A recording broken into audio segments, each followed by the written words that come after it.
Je vais te dire pour les sœurs, les chères. Conseille généralement de trouver un enseignant et d'apprendre auprès d'eux. Mais cette option n'est jamais ouverte aux femmes.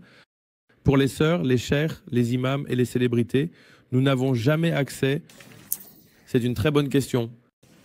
Et avant de répondre, malheureusement, même pour les frères, c'est une chose très difficile. Parce que les chers sont très rares aujourd'hui. Les chers et les imams sont peu de célébrités. Ne t'inquiète pas pour les célébrités pour commencer. Et c'est une époque étrange dans laquelle nous vivons, que les gens de connaissance sont peu nombreux. Et les gens d'ignorance sont nombreux. Et beaucoup de gens de connaissance ont décidé d'en faire une carrière ou ils ont décidé de ne pas vraiment être un bénéfice pour les gens.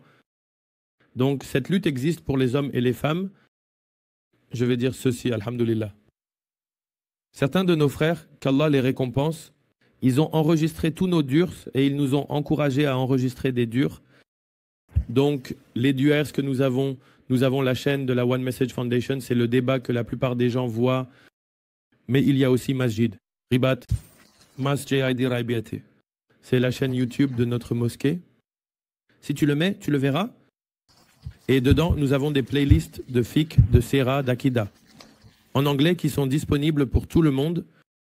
Donc, si des frères ou des sœurs veulent apprendre, ils n'ont pas besoin de contacter le cheikh directement. Ils peuvent s'asseoir et passer par ces durs et ils peuvent en bénéficier.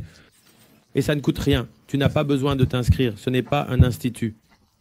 On ne veut pas d'argent. C'est juste pour la connaissance sur le Coran et la Sunna. Et les preuves doivent être diffusées. Donc, c'est une solution.